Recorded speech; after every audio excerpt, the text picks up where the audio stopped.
We are all squared up. Let's make sure that that is as advertised. We'll see how much of a delay there is on this, because it should be showing there in a moment. And we'll see if that's caught up, kind of a delay that we're looking at. Unfortunately, I don't know how much of a delay there is.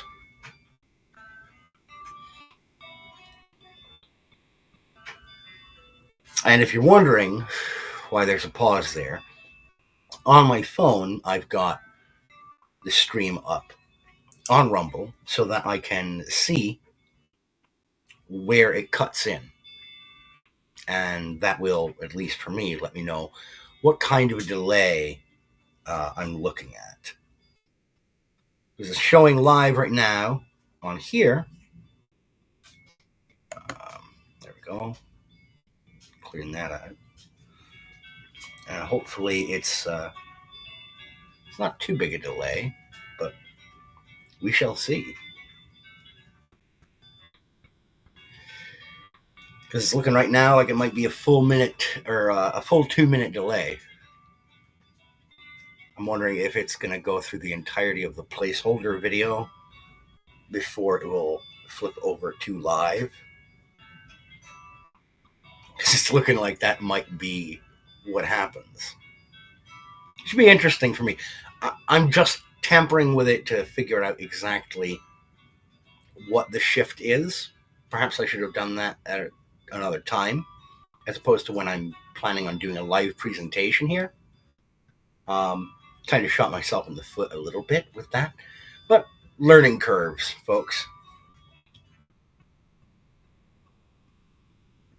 We shall see. No, for some reason it's still showing the pre-roll. Oh, that might be why. So we're going to see if this cuts in.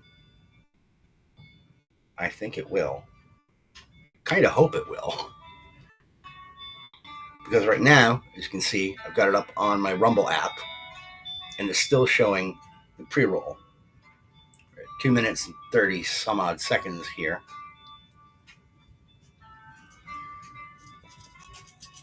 I'm wondering if Rumble's going to get their act together.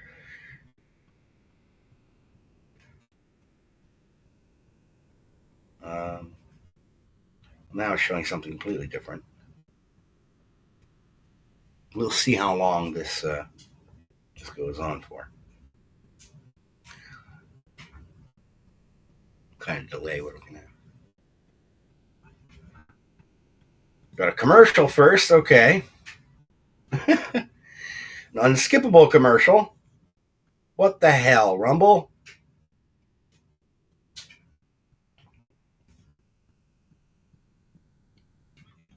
Okay, now we've got the skippable ads. Oh, good lord. Now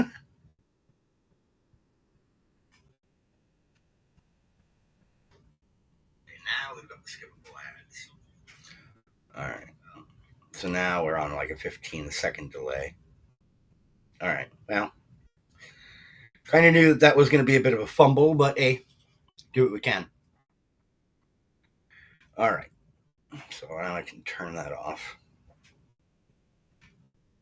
There we go. Actually get into the material. Greetings and salutations, ladies and gentlemen, and welcome once again to the Storyteller's Corner. I'm your host, Joshua T. Calkins-Treworgy, also known as Byron Residius. And today is going to be a Storyteller's Corner presents Do No Harm. This is a story that is included in the collection that I have here. One of my more recent publications, The Justice of Amelia. This book, or this collection of short stories from the Amelia City realm, is available at the link below. It's not a general search link to the entirety of my bibliography available on Lulu. It is specifically to this collection. I'm going to now present for your entertainment, for your enjoyment, or your elucidation and concern, a tale from the realm of Amelia City. Do no harm.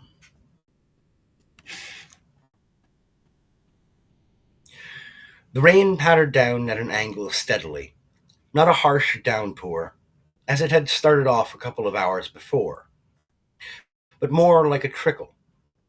Taking the moment to enjoy the muffled sound of it striking the window of her office between patients, Dr. Janice Height tilted her head slightly to the left, then the right, passively seeking any sort of recognizable image pattern in the spatter of water on the glass. After a few moments, observing none, she moved from beside her slope-backed, cream-hued chair to her narrow pine desk, pulling open the middle left side drawer to draw out the hardcover journal-style notebook that she had assigned to her next patient's session notes. Her system for notation was relatively simple and reliable, and had seen her through her private practice as a psychiatrist for just over a decade now. Each patient was singled out to their own hardcover notebook, and when one such book filled up entirely, she started up a new one for that client. Most of her clients only required one or two such journals before integrating their issues and concerns enough to require only routine, almost maintenance-level visits to Dr. Height, a fact that she took some measure of pride in. A Jungian specialist, she had focused her practice on shadow work when she was starting off in the field, and for the first few years of her private practice. The last 3 years, however, she had become focused on a very particular sort of patient, due to her interest and involvement in various socio-political causes, and these ones required more intensive therapy, usually for lengthier periods. Sometimes she would have to see the same patient 2 or, in the case of one particular client, 3 times a week, just to ensure that their fragile emotional states didn't further deteriorate and lead them down a self-destructive path. Of course, none of these patients were quite as unwell as the fellow she would be letting into her cozy little office in another minute, running her finger slowly over the patient's name on the cover of the journal that she presently held in her hand. Marcus Sellers, she said to herself, using the same hand to brush a stray brown hair off of her glasses. Janice turned to the most recent page, marked with a thin cloth ribbon sewn into the spine of the book itself, and reviewed her most recent notes from their last session. During that session, Marcus had become more agitated than usual, and when Janice had tried to find out why he seemed so much more on edge even than usual, he had at first demurred, rolling his head this way and that, obviously uncomfortable with something right there in her office. Finally, he had pulled one of his shoes off and flung it with considerable force at the faux wood bookshelf to the right of her desk, knocking down a small angled desk mirror that she had received as a gift from one of her other longer-term patients just a few days earlier. It hadn't broken the mirror, thankfully, and Marcus apologized for the outburst, but Janice had made note in his assigned journal that he had demanded that she cover it or hide it away for the remainder of their session. He had not requested this action, which lay at the root of Marcus's problems, his agreeableness getting in the way of his being able to make progress in his personal and professional lives. Despite the outburst, Janice had seen this as a potential foot in the door, as it were. Setting the notebook on the arm of her swoop-back chair, she then took the desktop mirror off of its spot on her bookshelf and set it right on the corner of her desk. She straightened out her dark red pantsuit coat and long skirt, reset her glasses, and smiled gently as she went to the door between her office and the waiting room, poking her head out and spotting Mr. Sellers. As usual, he was dressed still in the kind of dark blue shirt and trousers that was typical of men in his field of work, and the certified UAW patch in white stood out on his left arm, small splotches of oil or grease on his fingers. "Come on in, Marcus," she said with a soft smile. waving him in to follow her. Heading toward her chair, Janice tensed slightly as Marcus swooped past her on the right, swiftly grasping the desk mirror and levering it down to lay its flat, reflective surface firmly against the desk. "Sorry," he said, with a nervous smile and nod, prior to having a seat on the antique fainting couch that Janice had purchased and had installed for her clients a couple of years earlier. I can't trust them right now." Janice scribbled a quick starter note for the session in his assigned journal, writing, "Mirror phobia persists and seems to have intensified. Must work toward cause."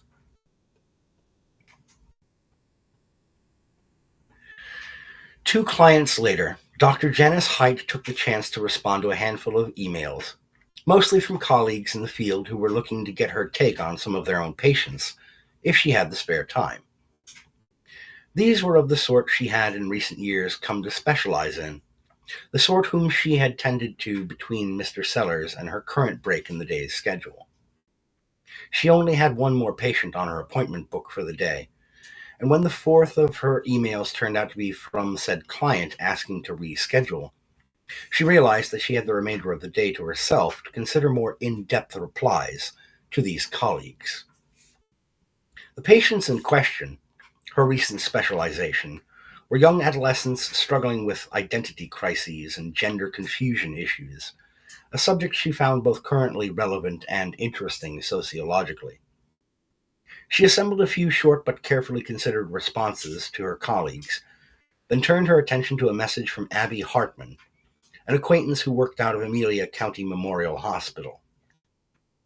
Abby was an endocrinologist who had joined Janice at a demonstration some 7 months earlier to protest a proposed city code that would put a pause to all gender-affirming care programs in and around the city, a proposal that had already failed at the county level thanks to a trans rights activist group that Janice supported. She formulated a swift reply to Abby's latest inquiry, fired it off, and turned her attention to the notes from her last client, Sam. Sam had been brought in to see Dr. Haidt shortly after starting 6th grade, an incredibly shy and slight 11-year-old displaying classic signs of awkwardness and physical development. Sam opened up to Janice almost the moment that his mother had left them in the office to speak privately, informing the doctor that he felt like he'd been meant to be a girl all along. "I don't like boy stuff," Sam had said, on the verge of tears, trembling like a leaf in the path of an autumn breeze. "Everything about me just feels wrong. And I don't have any friends except this one boy, Kyle, and I don't like him like boys like each other, Like, I don't think about playing football or video games with him. I feel like I want to be with him." Janice had scribbled in her new notebook for Sam furiously, quickly talking Sam through what she felt he was going through. "It's okay, Sam. It's okay. What you're experiencing is perfectly explicable," she'd said, going over to her desk and retrieving a pamphlet aimed at preteens who were experiencing their first inclinations and hints that they might well be transgendered. Sam sniffled and looked at the pamphlet, and after looking through it for just a few minutes, the tears seemed to dry up, and she looked at Janice with something bordering on revelation. "I'm going to help you through this, Sam. Is there another name you'd prefer to call yourself now?" "No, Sam still works," the child replied with a half-cry, half-chuckle. "I know a couple of girls named Sam." "Well, now you know another one. Yourself." It had been a short initial session, and that had been almost 2 years ago now. Today's session, however, had taken an unusual turn for the good doctor. As she looked over her session notes, she quirked her lips to the side, mulling over the sudden change in Sam's attitude.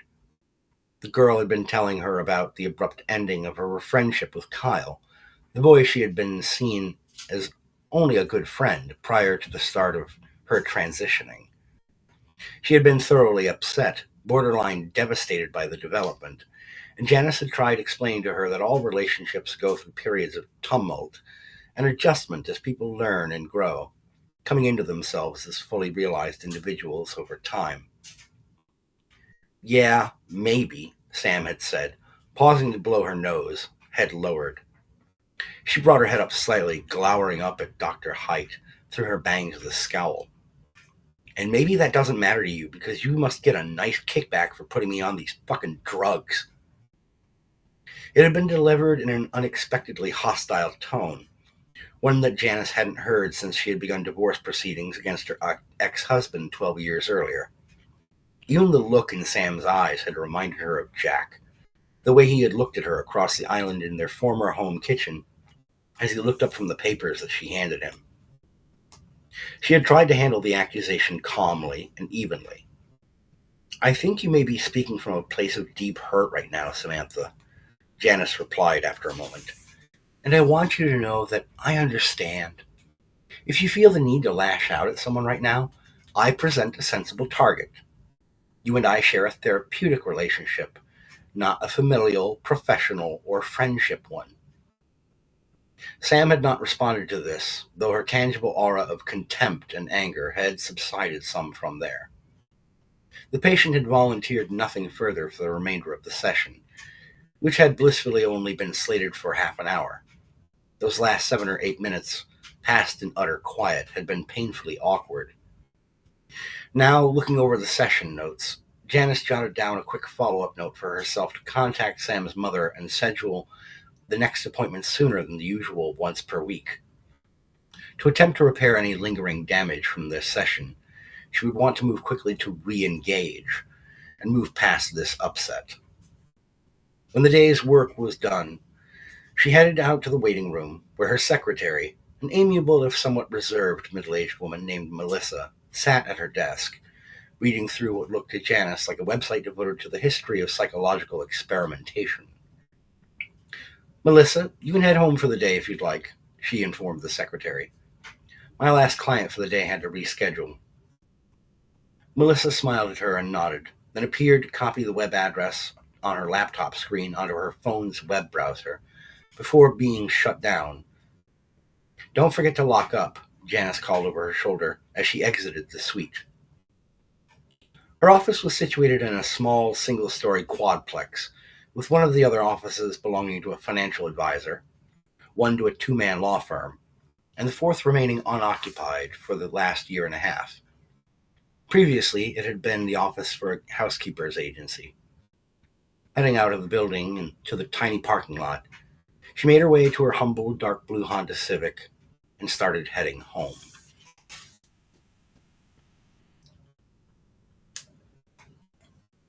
Scene break. Take a moment to say greetings and salutations to those of you who have joined in.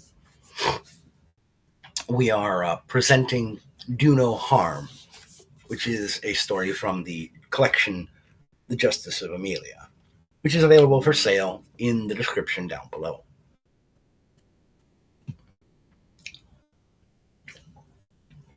All right, pressing on. Home was one half of the 5th floor of the Howard Betting Tower, one of the most exclusive buildings in all of Amelia City. As she rode one of the 2 main elevators up toward her floor, Janice cycled through her mail, wondering how her son Nathan was adjusting to being back home.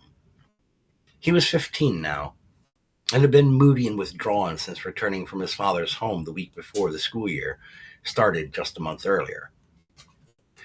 Janice recognized the usual signs of teenage angst and wondered if her son had left behind his summertime sweetheart up north in Minneapolis. It certainly wouldn't be unheard of. Outside of sharing dinner together, though, she didn't see much of the boy.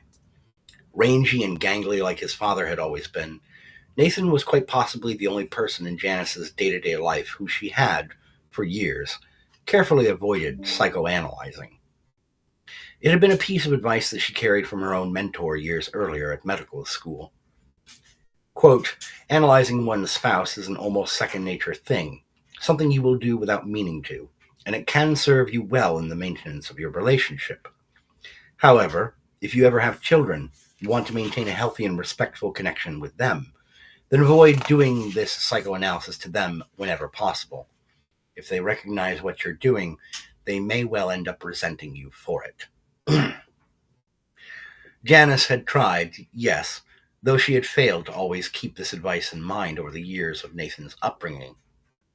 Mostly raising him on her own, with the exception of some holidays and summer breaks, Janice had relied on her analytical toolset to keep a close eye on his development, to get him help where she thought he needed it, quietly recommending certain routines or habits that could improve his daily life. He'd caught her out and questioned her rationale for some of these recommendations only a few times, but each time he did, she pulled away, leaving him largely to his own devices for a few weeks at a time, until she could either detect that his upset had passed, or he simply opened up again on his own. As she unlocked the door to her condo, she kept one piece of mail in her hand, setting the others on a credenza immediately to the right of her door as she stepped inside. She peeled the envelope open, a missive of some sort from Nathan's school, and quickly scanned its contents as she strode past the back of her luxurious leather couch toward the raised hardwood area in the back of the main commons room, heading for the shelves where she kept her sherry.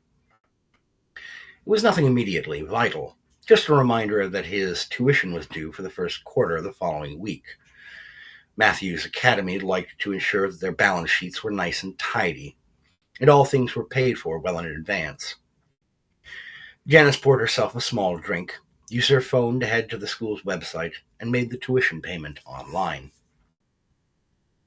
She considered the time, recognizing that she had a couple of hours before Nathan would be home from school. Sauntering through the commons area, she headed for the sliding glass door that opened upon her broad balcony, a pleasant exterior space with a chest-high solid railing with a narrow 1-inch space along its bottom for rain and snow to be brushed off to the sidewalk far below. She had several high-priced pieces of patio furniture arranged on the balcony to give herself and her son an enjoyable retreat out in the fresh air, which she often used on bright spring and summer mornings to ease into her day. For the nonce, she relaxed down into one of the cozier chairs on the balcony and leaned her head back against the cushion, trying to unwind from the day's sessions. Janice sipped her sherry, eyes closed, for several minutes, until she heard a curious sound which brought her eyes open without sitting up. A flutter of feathers from several feet away drew her attention, and she found herself looking at a sizable black bird. It took her a few moments to properly identify the avian creature, tilting its head to one side, then the other, regarding her with the queer intensity that only wild animals seemingly out of their element in nature can conjure up. It was a raven. She slowly tilted her own head to one side, grinning at the bird. And no, Lucian, it was supposed to be for the nonce, because unlike English slang, nonce doesn't just mean a pervert. It can also mean a moment. Back to the story. "You gonna say nevermore, pal?" she quipped with a dry chuckle at the bird. The raven, seemingly in reply, turned its head and profile to her, one eye seeming to widen out slightly, revealing bloodshot whites, and its beak peeled open, revealing ranks of needle-like teeth and a bizarre, otherworldly smile of its own. Janice's breath caught in her throat for a moment, and the raven quickly took flight, winging away out over the city. She looked at her glass of sherry and wondered momentarily if she might have started drinking too early in the afternoon.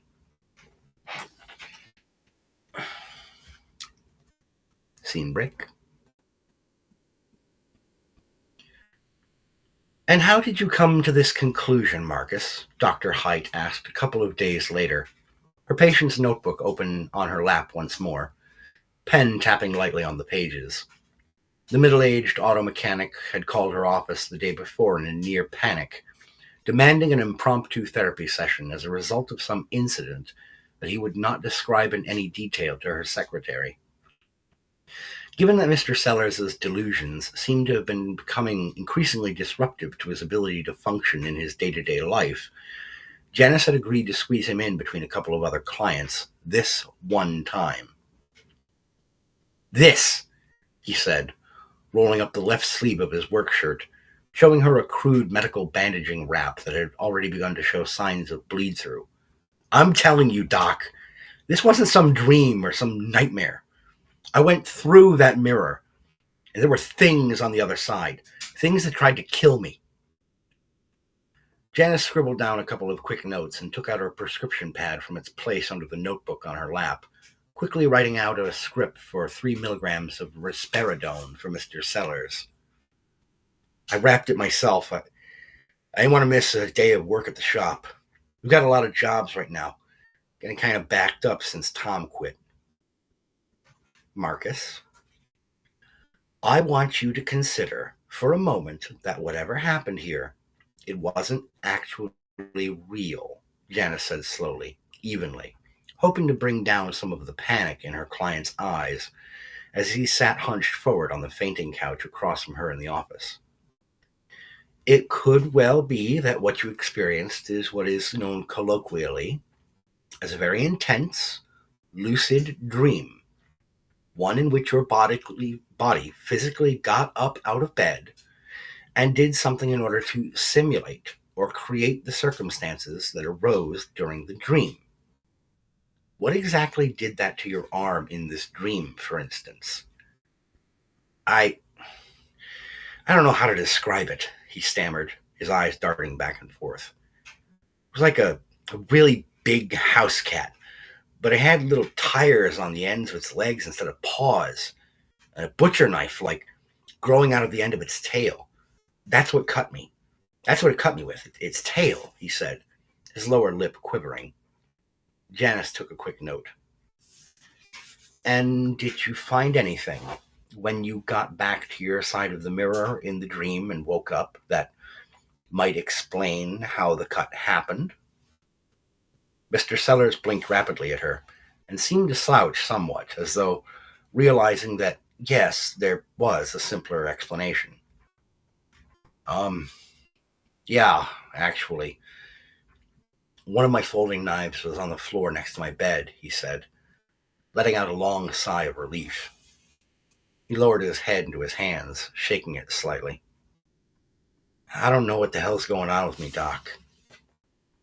This stuff with the mirrors, it was never this bad before. From prior sessions, Janice knew that Marcus Sellers had been host to a long-standing phobia about mirrors, or really any reflective surface, since a young age. She had tried over the course of half a year's worth of sessions to get down to the root incident that had caused this terror, but thus far, nothing seemed to fit the normal expectations of childhood or adolescent trauma that tended to form the foundation for long-standing phobias. Janice took a moment to cycle through her options for questions and arrived at one after a few long moments of contemplation. Mark, can you remember a time, since you were a child, when you weren't as aware of the mirrors or as afraid of them? Maybe when something else of significance was holding most of your attention? Maybe while you were training to become a mechanic? Marcus sat up a little, head tilting slightly to one side, like that raven, and his face seemed to soften a little as he nodded. Yeah, actually I do. There were a couple of summers between 8th and ninth grade when my folks rented this cabin over in Nebraska for us to go vacation in. It used to be kind of a thing they did when they were dating. Those summers, I never once thought about what was on the other side of a mirror. It didn't bother me one bit. Pretty much those were the best times of my childhood, those trips. Janice took quick note of this and adjusted herself in her chair. Do you have any particularly fond or strong memories from those vacations? She asked. Lots of fishing with Dad, Marcus said with a snort, nodding, his posture relaxing a bit more. We never really caught much, but that didn't really matter. Making friends with some of the local kids, yeah. Had my first beer at a party that second summer. My mom caught the stink of it on my breath when I got back to the cabin and raked me over the coals about it. He let out a genuine chuckle, shaking his head again, but this time with a measure of happiness in the memory. Could have been a lot harsher about it looking back on things. She let me get away with an awful lot. Was it only those 2 summers? Janice inquired, pen poised for more note-taking. Well, no, we didn't go the next year. My dad got hurt at the plant and we couldn't afford to go. That and he wasn't up for the travel. But then we went again the summer after my junior year. My buddy Stevie Macklin came with. His parents were pretty cool with it. Honestly, I think they were just trying to get him out of their hair for a few weeks. We were kind of hellions back then. A pause then, and another of those faraway looks crept back into Marcus's eyes. But then, a few weeks after we came back home, Stevie took off. At least that's what everyone says, that he was a runaway. Do you not believe that? Marcus snorted, gave Janice a half-lidded, sardonic grin. This is Amelia City, Doc. People run away all the time, he said, making air quotes with his fingers. I figured he was worm food. I still think that. Janice took a couple more notes, then tore the sheet from a prescription pad and stood up, offering it to him as he stood to match her. What's this? Risperidone, 3 milligrams. I want you to try taking it for a month, and we'll see if that helps at all. It'll take about a week before you should notice any helpful or mitigating effects, but I want you to give it a try, she said with a sigh. It's an antipsychotic. He raised an eyebrow at her. I ain't no psycho, Doc. I'm not saying that you are, Mark, but it's been shown to help people who suffer from paranoia and hallucinations and disorganized thinking patterns in many, many cases. Again, this is just a trial run for now, she said, trying to be reassuring in her tone. If it doesn't help, we can move on to something else, okay? Okay. You still want me to come on my usual day next week then? Yes, we'll keep those appointments as they're set for now. Mr. Sellers saw himself out then, tucking the sheet in his pocket before leaving the waiting room. Janice's next patient was already waiting in the room, another of her transgendered youths named Mel, seated with her mother. Mel, 15 years old, had been one of Janice's proudest accomplishments in this specialized area of treatment, and as he followed Janice with his mother into the office, Janice took a moment to notice the way he seemed to be holding himself. The session was brief, with Mel confessing that while the initial days of recovering from his first successful procedure had been a blur of pain and discomfort, he was now experiencing a kind of weird dislocation, as if he could still feel something that wasn't there. That isn't unheard of, Dr. Height explained to Mel and his mother. It's what's known as phantom limb syndrome. It usually occurs when someone, say a former soldier who loses an arm or leg in conflict, gets a kind of odd sense of their lost appendage still being there. In your case, with a double mastectomy, your mind is trying to adapt to the fact that you no longer have breasts. Janice wrote out a script for Mel and his mother to fill out, saw them out, and told Melissa that she could head out for the day, since she had no more appointments. As the secretary packed up her purse, Janice headed back into her office and sat behind her desk, considering a city council meeting that she would be attending after the weekend on Monday evening.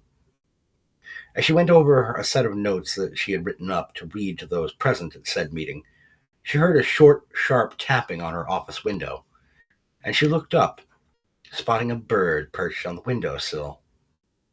It was another raven.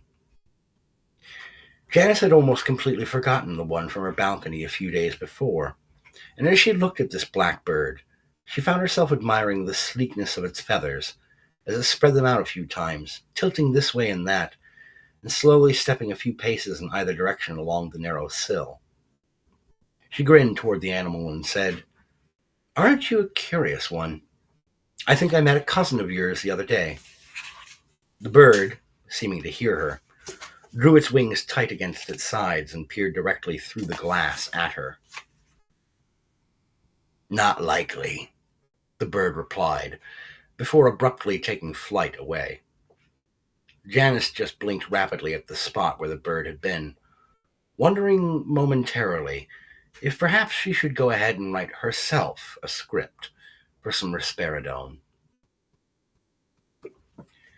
Scene break.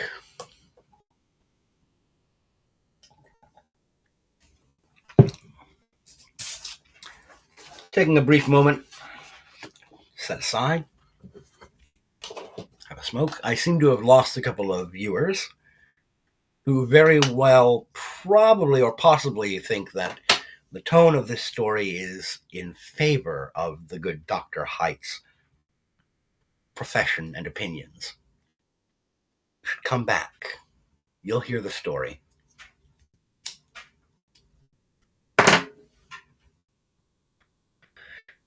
For the moment, though, taking a momentary break. Oh, Lucian. Yeah, Lucian says, I doubt it. How you doing, Lucian?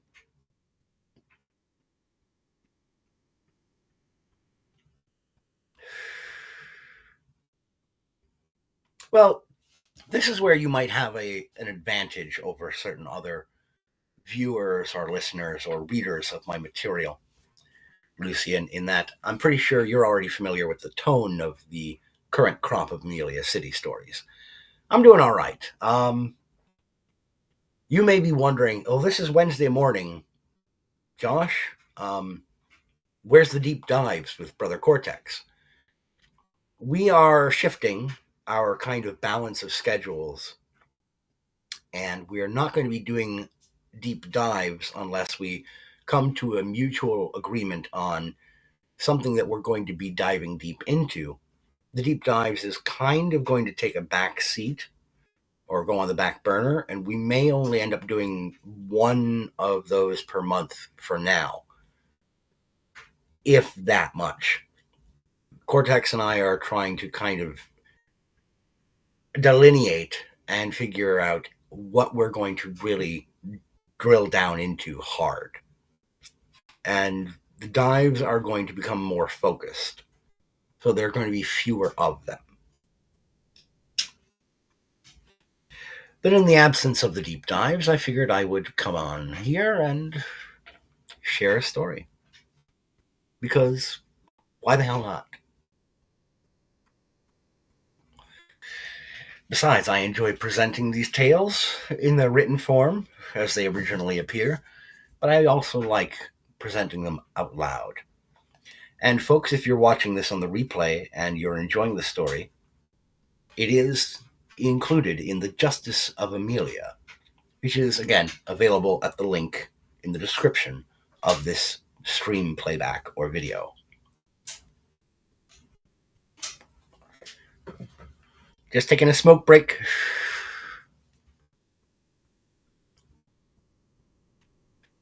And yes, I'm aware it's a bad habit and I should give it up at some point, but these are a bad habit too, and I'm still indulging. Largely because it's a good flavor and because it promotes the Blue Bomber, Mega Man. Mega Man, Mega Man, Mega Man.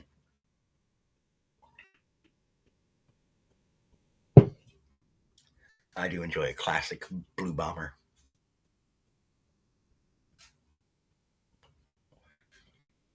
All right. It's done. Returning to the story.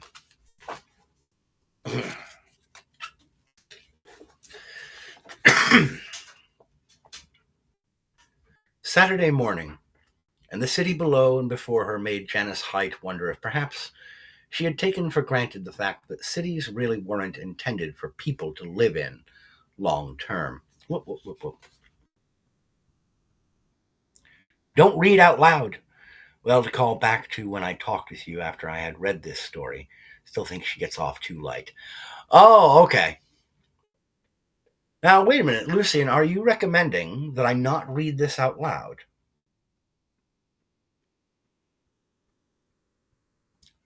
Any particular reason?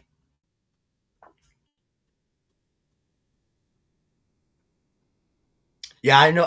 Okay. That's I say. I remember now. You have read this story. You already know this. Oh, don't read out loud. Oh gosh. Okay, sorry about that. Belay that, folks. Belay that. That was a stage instruction. Really quick. This is read this. Whenever you're doing stage direction, Lucian, always put in brackets. Stage direction should go in brackets. That's what I was always taught. But anyway, why did it come up showing that that's in YouTube? I said to all. Oh well. Anyway, quirks of the design of Rumble Studio, I guess. I don't know. Anyway, getting back to the presentation, I'll start over. Saturday morning, and the city below and before her made Janice Height wonder if perhaps she had taken for granted the fact that cities really weren't intended for people to live in long term. Oh, no worries, Lucian. The blare of horns on the street, shouts and howls of arguments and hostilities, and every now and then what almost could not be mistaken for anything but what it was, the sound of a gunshot somewhere in the middle distance. Amelia City wasn't quite as hostile a Midwest metro as some places that she could think of, like Detroit or Chicago or even Minneapolis. Bastions of gun control laws that seemed to do little to actually control guns, and more often kept citizens unable to defend themselves from the criminal element. Being situated where it was in the state of Iowa, it was a little less progressive than she might have preferred, but it was still a city with all of its resources, amenities, and benefits. Janice doubted she would have been able to find as good a school for her son if they lived outside of the city than within its confines. She finished her first cup of coffee while looking out over the railing of the balcony, then headed back into the condo, sliding the glass door shut behind her, her fuzzy, warm white bathrobe keeping the chill in the home from cutting to the bone. Winter was indeed approaching, but she wouldn't give in to it entirely until the first flakes flew. This meant that she would continue to keep breakfast relatively light for herself and Nathan, setting up to make just a few eggs and some toast for them both. She got the coffee maker going. She wasn't a fan of her son's acquiring a taste for coffee already at only 15, but she wouldn't argue the point. She set up the toaster and started cooking the eggs. Soon enough, she brought everything to the dining area table, set off to one side of the larger overall commons room, and Nathan came shambling along within minutes, his hair a tangled mess and eyes baggy from what she suspected was a long night of video games on the Xbox hooked up in his bedroom. "Hey, Mom," he said muzzily, taking a seat across from her at the table. He grabbed the carafe and one of the two plain brown mugs, pouring himself a cup of coffee and lacing it with sugar and creamer, before taking up about half of the eggs in the little serving bowl between them. "Good morning, Nathan," she replied. She sipped her coffee and cast a quick look toward the piano, which stood on a raised section of the main room, just a few feet from the shelves of sherry and several of her older books on psychiatry and psychiatric history and study. "Did you have a long night?" "Yeah, me and some of the guys were doing a marathon of Shredder's Revenge," he said with a smirk. "Old school games are good stuff. I feel like I really missed out on an era, being born when I was." He shrugged, took a bite of food. Thankfully, they re-release or remake a lot of the better stuff, the classics nowadays. "Anything new and exciting with any of your friends at school?" she probed gently, sipping her own coffee. Nathan paused for a moment, letting out a low rumble of consideration without speaking. "Something the matter?" "Not sure," he said slowly, looking off to one side. "It's Kathy. Do you remember her? Is she the girl who was helping you with math last year?" "Yeah, that's her. Frickin' genius with numbers, I swear," he said with a faint smile, finally looking his mother in the eyes. The smile trailed away, and he paused a moment, looking down at his food. "She's been, I don't know, acting kind of funny." He speared a bit of egg somewhat aggressively, a motion Janice made a mental note of.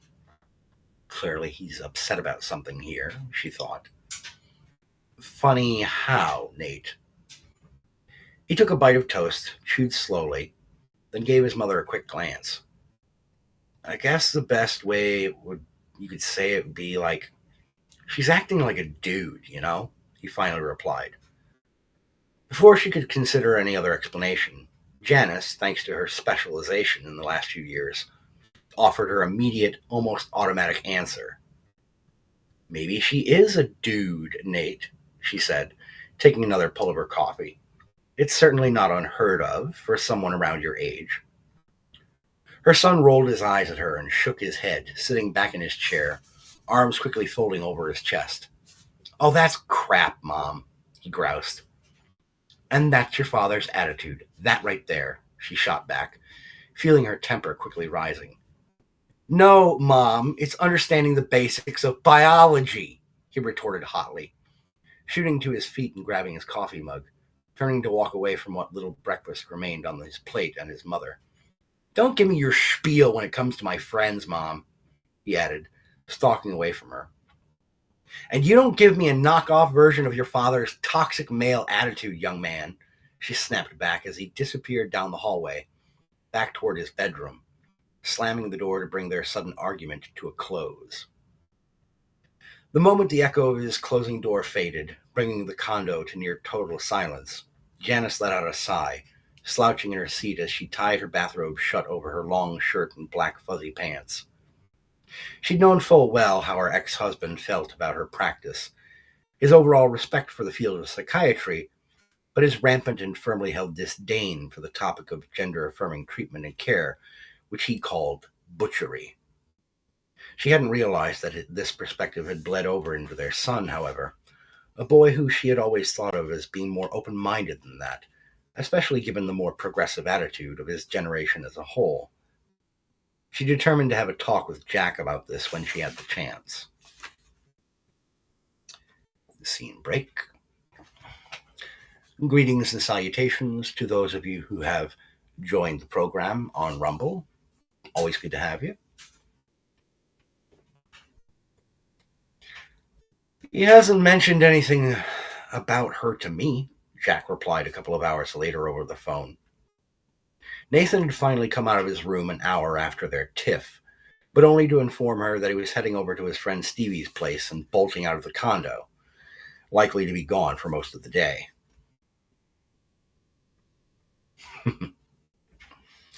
With no patients to see and no set plans for the day, Janice had found herself increasingly restless, wanting to find out what she could as soon as possible. Waiting until 10 o'clock to call, since Jack had specifically requested that she not call him before 9:30 on a weekend, Janice flipped through her contacts, took a seat on the luxurious couch in the recessed lounge area of the Commons room, and turned the television on, muted.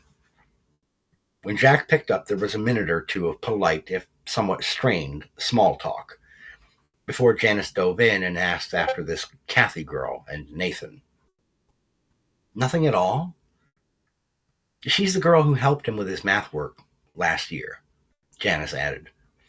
There was a brief pause from Jack, then what sounded like snapping fingers. "I do remember him mentioning her a couple of times, yeah, but it was just sort of a passing thing.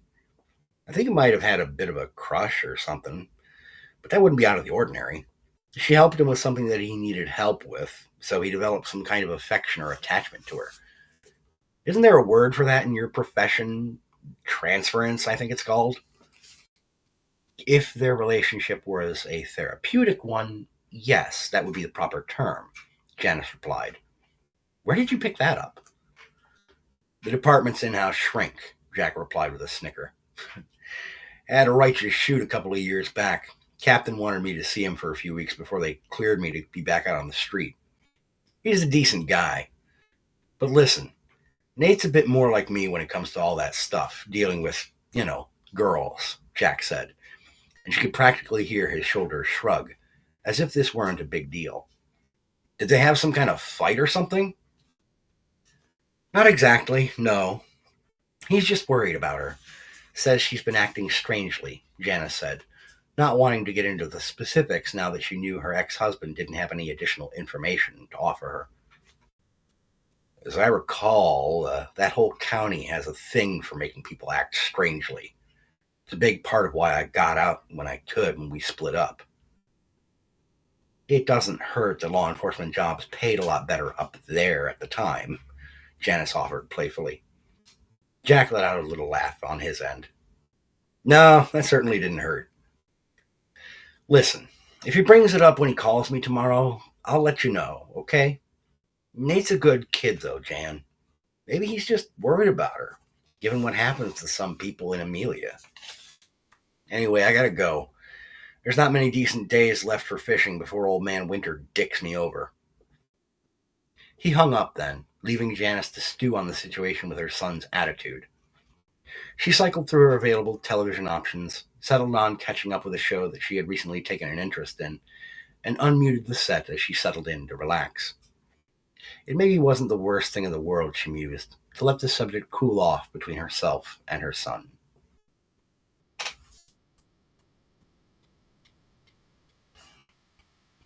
They were closing in on her, and if they drew too near, she would be as good as dead.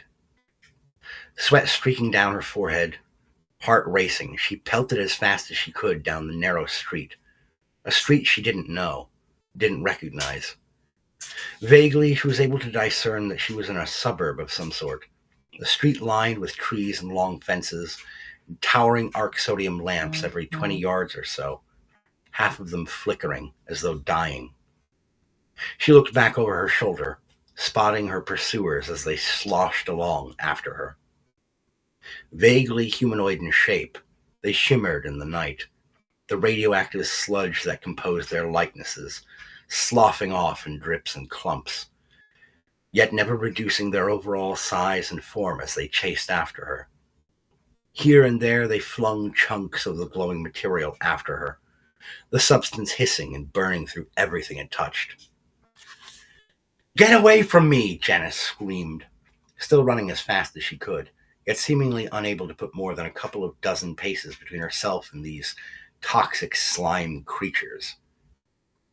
Each time she looked back at them, their facial features sharpened, becoming more and more identifiable. Just before they caught up with her, she realized that they were the faces of her ex-husband and her son, and with a snarl they flung their nastiness at her, and their throws landed squarely on her face. Janice awoke with a yelp dying in her throat, the blankets twisted around her in knots. The imagery of the nightmare lingered for a moment, and she realized that something had been riding along on her ex-husband's glowing radioactive shoulder. A raven with two very human, bloodshot eyes. Take a moment to adjust. Scene break.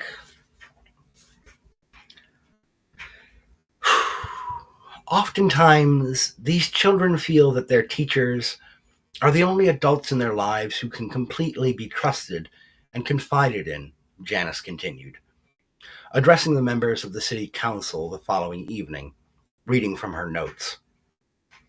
And given the recent spate of anti-trans legislation that has been given fast-track support in several more conservative states throughout the country in the last year, it is my professional assessment that these children, already among our most vulnerable members of the public, need to feel safe in bringing these very real, very private concerns to someone who will hear them out and not judge them for how they feel. It is for that reason that I stand in opposition, as a professional in the field of psychiatric treatment, to the proposal being put forth by Councilman Ford. Lucian quoth needs to lay of the neat. I think you meant meat. There were some murmurings from the other members of the public in the gallery, and the city council members as she folded up her laptop and returned to her own spot in the gallery, taking a seat as the next speaker from the public took up at the lectern provided for public commentary during the council meeting.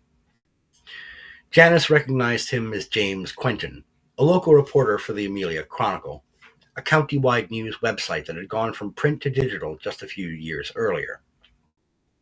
She knew him not only from the news outlet, but also because his own daughter also attended Matthews Academy, one grade right behind Nathan. "Thank you, ladies and gentlemen of the council, members of the public," he began, speaking clearly into the provided microphone. "I'm James Quentin, resident of the 7th City District. Some of you may well know me from my work with the Chronicle. He paused to look back at Janice, giving her a brief nod. And Dr. Height, as well as a couple more folks back here in the gallery, know me as a parent who has a child who attends the same school as their own. I'm actually quite glad that you're here tonight, Dr. Height, and that you offered your remarks first. I am here tonight, ladies and gentlemen, to offer my support of Councilman Ford's proposal, the journalist said, looking down at his own legal yellow notepad of handwritten notes for a moment. Janice raised an eyebrow at his back, wondering where this was going to lead. I know that it might seem curious to some of you that I would come out here tonight and say that I fully endorse the ordinance that he has put forth. After all, it was just 2 years ago that this city council put forth a proposal that all public and private schools operating in Amelia City should incorporate the Responsible Drug Use Education Program. At the time, initially, I was skeptical about the proposal. It took coming to one of these meetings and hearing the exact language of the proposal for me to sign on with the concept that teachers and parents should work together to give their children and students a full, no-nonsense understanding of the effects of various drugs, their common usage, and to allow for teachers to inform parents if and when they suspected or discovered their kids using or possessing such substances in and around the school.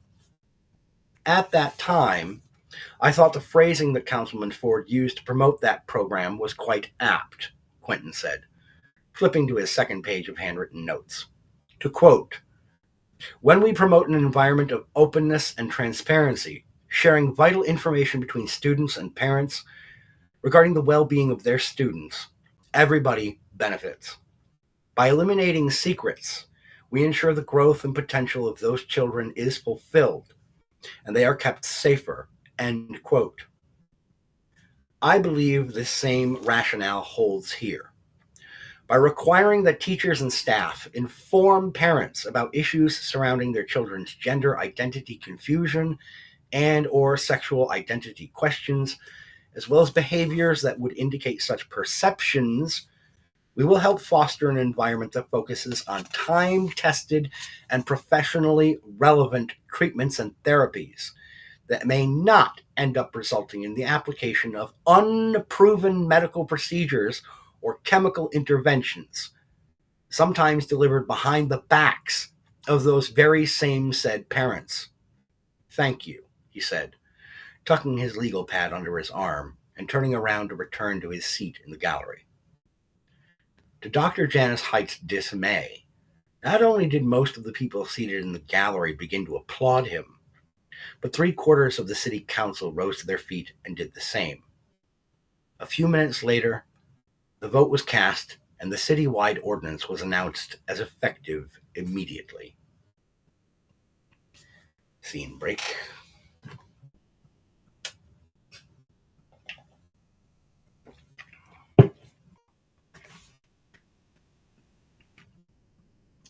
Mom,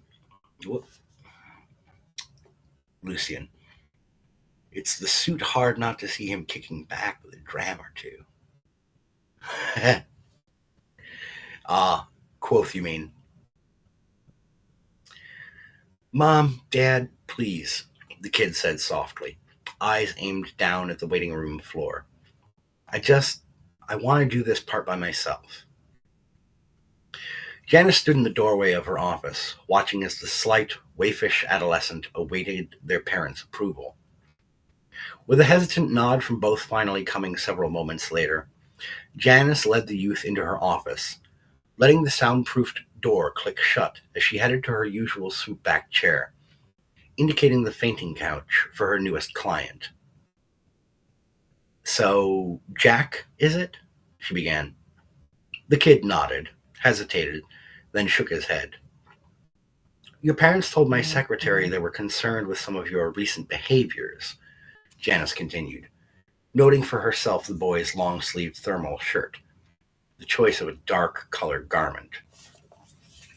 "They think I'm cutting," Jack replied, seeming to almost fold in on himself.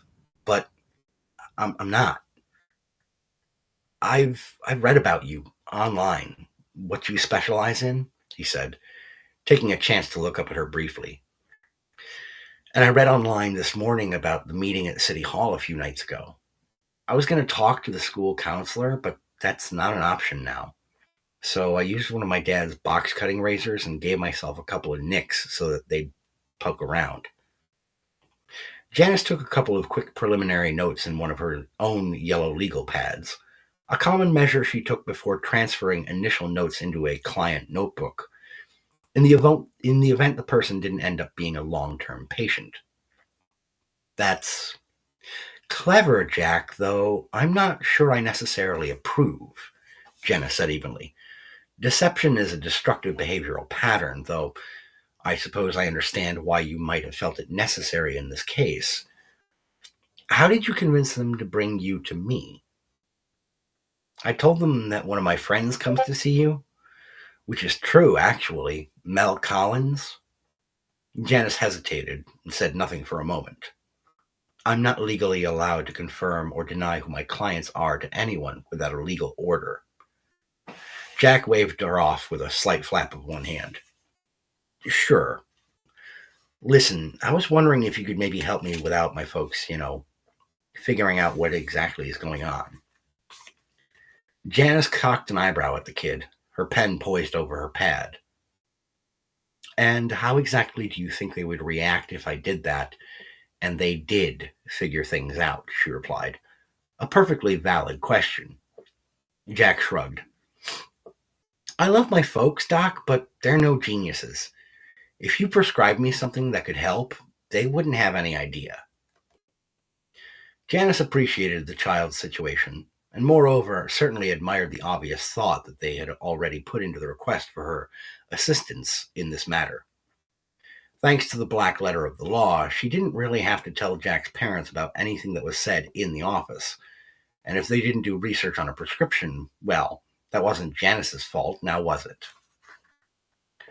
I have a friend at Amelia Memorial, an endocrinologist, Janice said, moving from her session chair to the one behind her desk, opening her laptop and quickly starting to compose an email.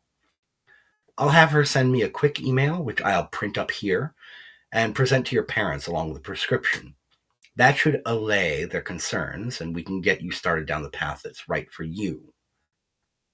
Jack's entire demeanor changed then, relaxing by notable degrees. Thank you, Dr. Hyde.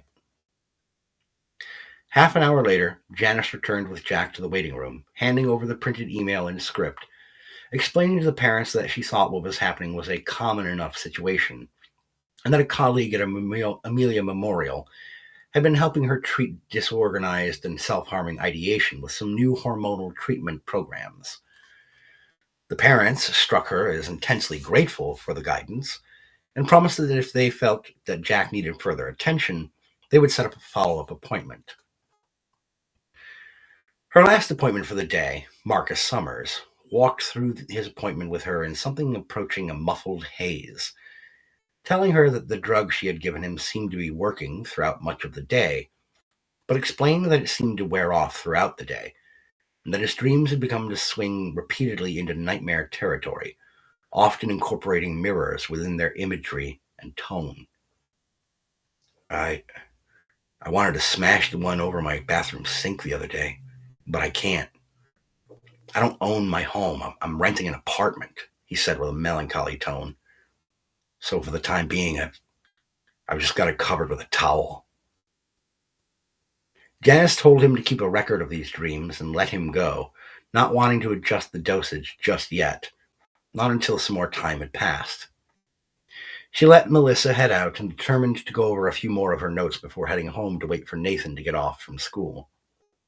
Since their flare-up about his friend Kathy, he had been giving her the silent treatment most days, only posing questions that required an immediate answer before he could determine his next course of action. But as for casual mother-son dialogue, that had gone out the window, at least for the time being. It was as she was shutting her laptop that she heard it, a kind of low, rustling sound, as of something dragging itself across the deep pile carpeting of the office. She grabbed her valise, came around the desk slowly, looking down at the floor, and spotted the source of the noise, making its way around the fainting couch toward her. At first, her instincts shrieked at her, and Janice felt herself stiffen up at the sight of the creature. She assumed it was a snake of some sort. Trying to keep herself from moving too suddenly, she started to sidestep toward the side wall, halting as the snake, curiously flesh-hued, rose up, its hooded head now clearly visible to her. This was no snake. Not exactly. It was some kind of hybrid of a serpent and a penis. The urethral slit a narrow, snarling mouth filled with foam-slicked fangs. "What in the name of God?" she rasped, her breath catching in her throat. "Why did you lie to them?" the creature moaned in a voice that reminded her of Bullwinkle Moose from the old Rocky and Bullwinkle cartoons in the 1960s. "They're gonna mutilate me!" it then screamed, as Janice shrieked and bolted out around the creature, making a mad dash out of her suite without even pausing to properly lock up her outer waiting room. Her vision narrowed to a tunnel with adrenaline dumping through her body. She chased to her car, and without even her usual precautions, she raced for the safety of her home. Scene break. "Lucian." That exact pun went racing through my head when I wrote that scene. It was actually the motivation for that creature, was that term. Taking a brief pause. Smoke break.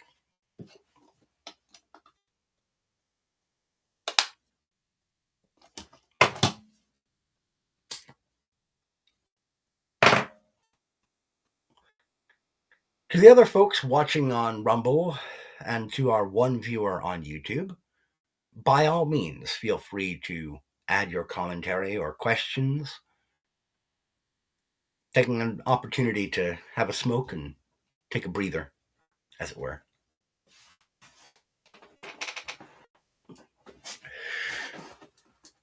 Crack my back as well while I'm at it. Now, Lucian, again, you have sort of an unfair advantage over other folks in the show right now who are watching and or listening, or who end up watching this later on a playback. You've already read the story. Now, did you read it when it was still up on my Substack, or do you have a copy of The Justice of Amelia? I can't recall.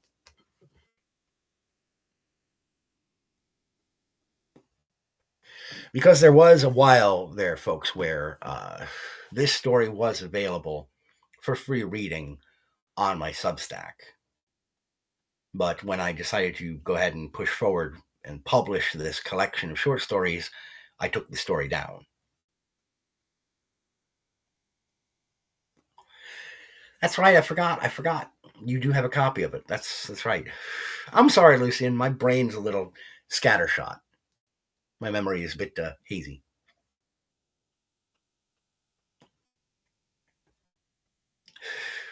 And the book that Lucian is referring to. Sarge, greetings and salutations, brother.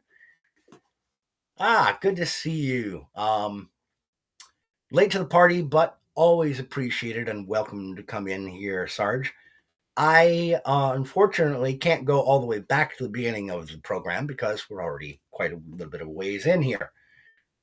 But I welcome you to go back to the beginning and rewatch/re-listen.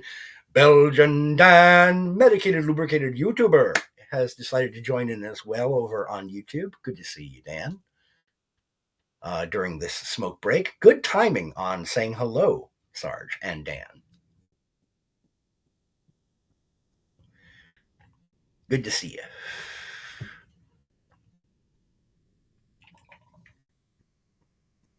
you. During this Storytellers Presents. Now, just as an aside,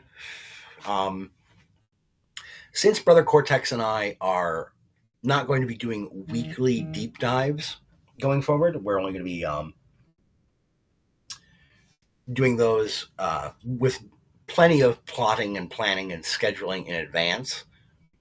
Many Wednesday mornings, when there's not going to be a deep dives, I will be here to do a brief either Storyteller's Corner Presents or just talk bookish things. That is my game plan for the time being. There will be some Wednesday mornings, though, where I don't do any show, where I'm just going to be like, you know what? I got the free time. I'm going to work on what I'm writing right now. I am currently in the early stages of a first draft of a new novel. So,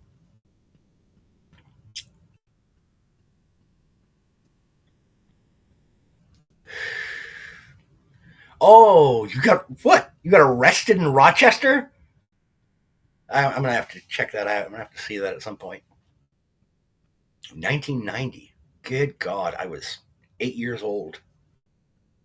Good times. Of course, I was a kid, so really the times were always good at that time.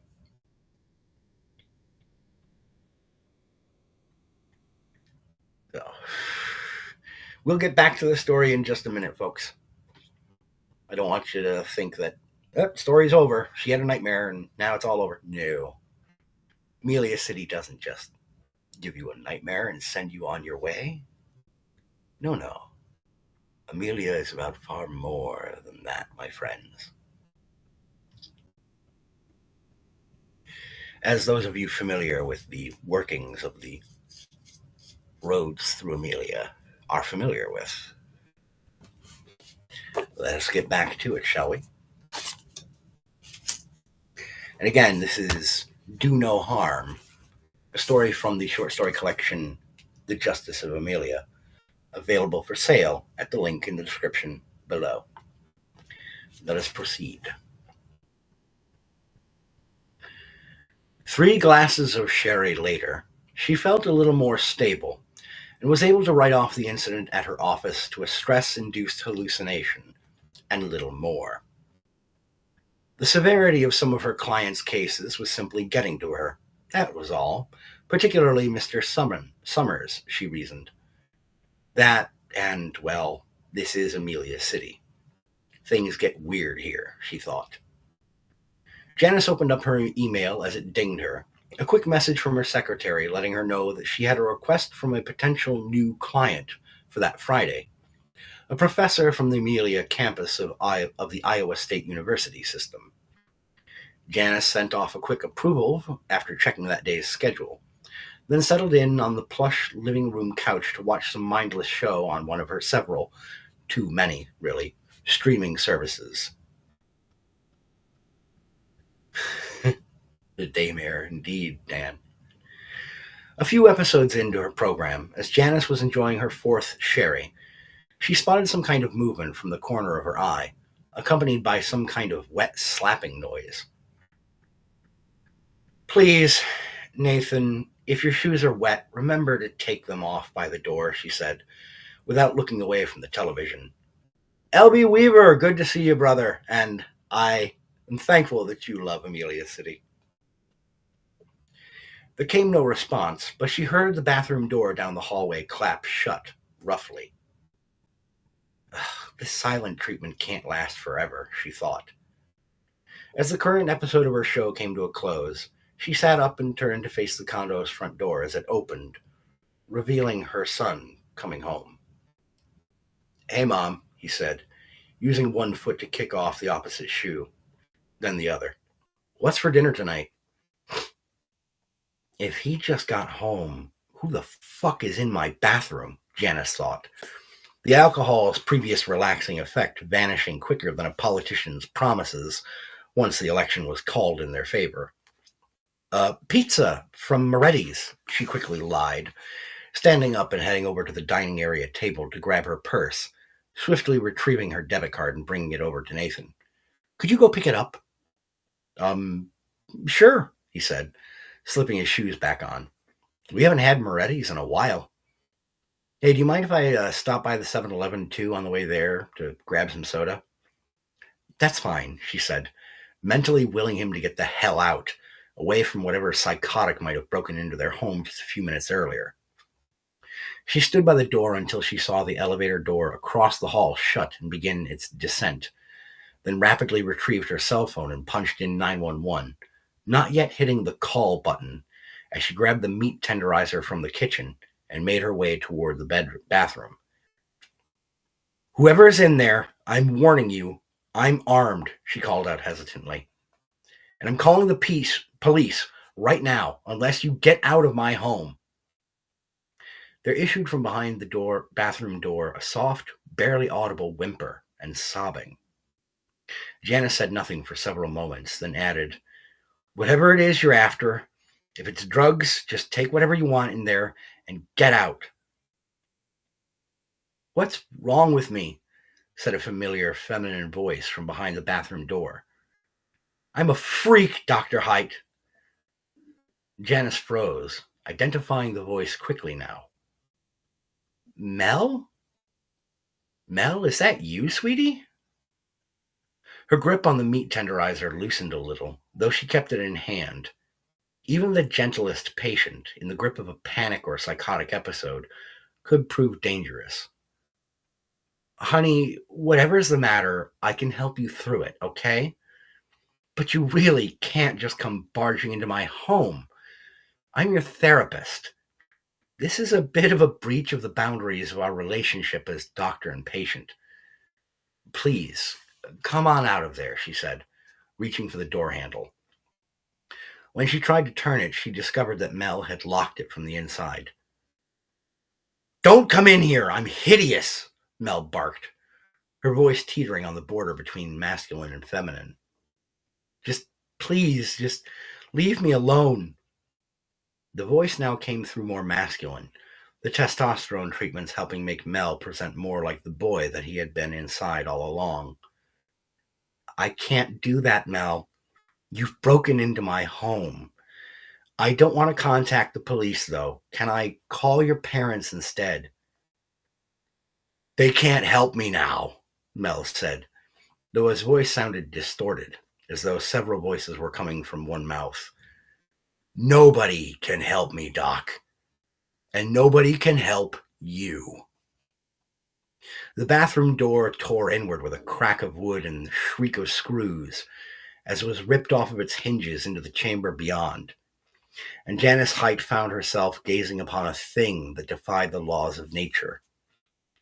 Composed of an amalgamation of breasts, uteruses, and dense black medical stitches, the construct oozed out toward her, reeking of blood and infection, a kind of mouth made of stitching high up on its body, flapping as leaked blood in some white viscous fluid, as it snarled at her, "Look at what you did to me!"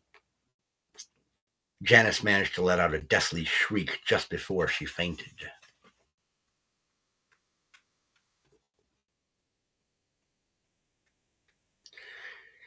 "Jesus, Mom, you scared the shit out of me," Nathan said as he held her head on his lap, her eyes fluttering open, finally regaining consciousness. "How much have you had to drink since you got home?" "What?" she managed, trying to sit up, her head throbbing. Her eyes rolled left, spotting the bathroom door, completely intact, and with no signs of damage or intrusion by a creature from the fifth or sixth ring of hell, no queer fluids staining the hardwood floor of the hallway. What happened?" "I don't know," Nathan said with a half a grin, "but I think you've been hitting the sauce a little hard, Ma. Moretti's didn't even have our order. You must have thought about it and then never actually called in the food. So I had to put one in and wait there for them to make it." "Come on," he said, grunting as he helped her shakily to her feet.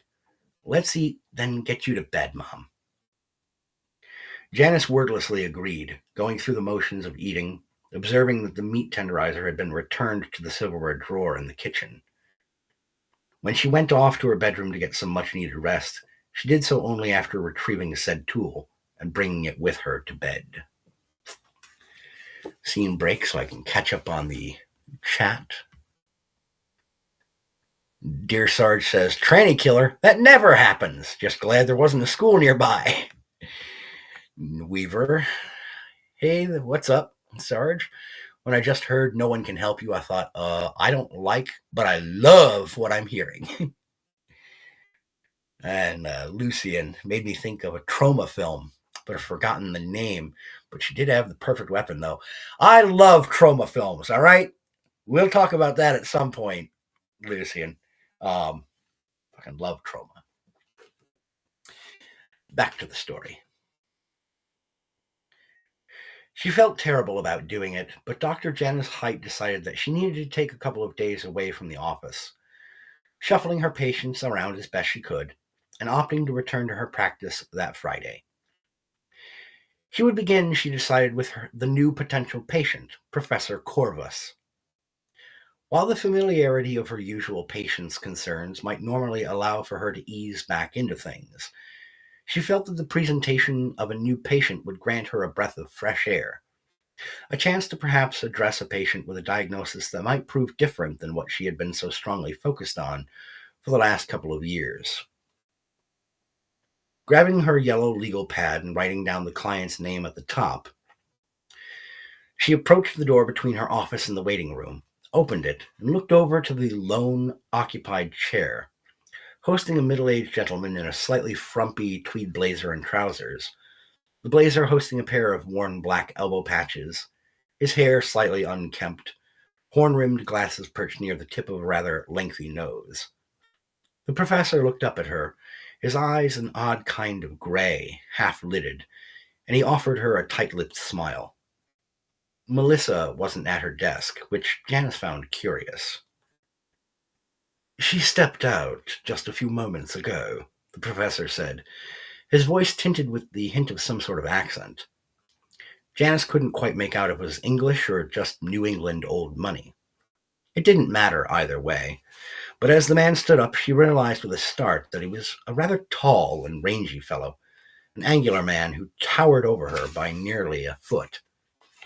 Like a consummate old-fashioned professional, he wore a vest and a buttoned shirt with a tie under his blazer, and the tie pin piqued her interest.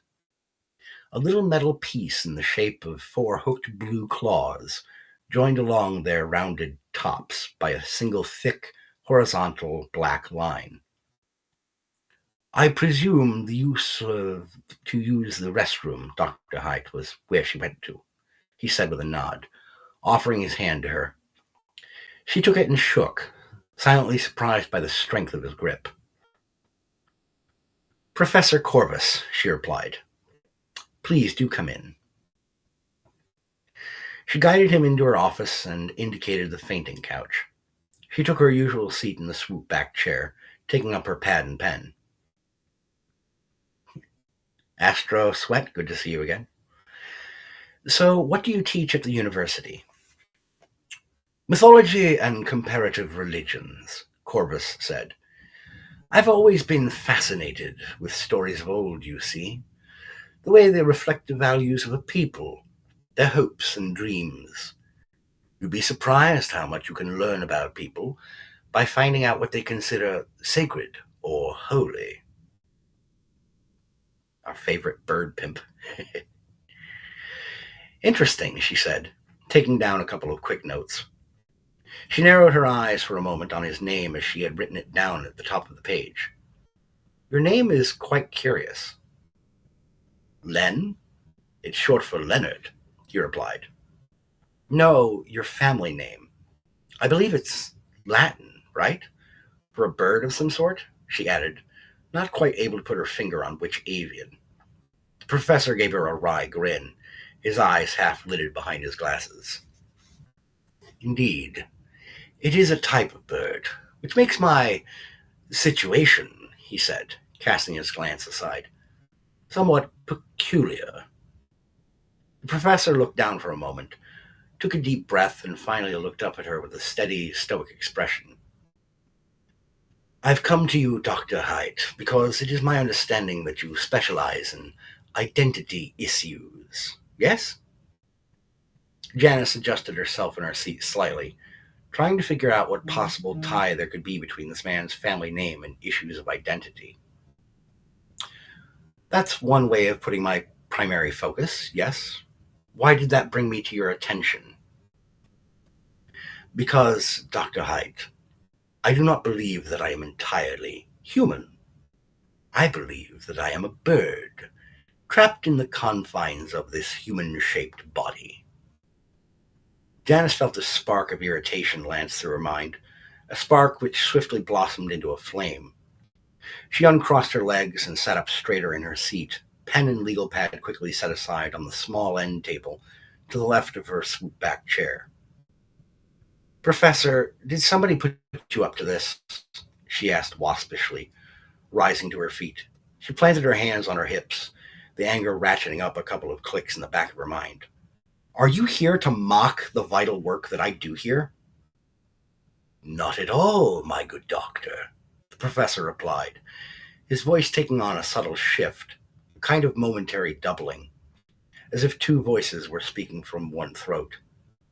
He slowly rose up off of the fainting couch, his head hung down, face obscured by his lengthy hair. I speak true, you see. I am a bird, of a sort, he snarled, the voice now doubling audibly, his body trembling, arms spreading theatrically out to either side. Before her incredulous eyes, Janice watched as the sleeves of his blazer wavered and trembled, thick black feathers sprouting from the sleeve cuffs, shooting out of the top of his head and along the scruff of his neck.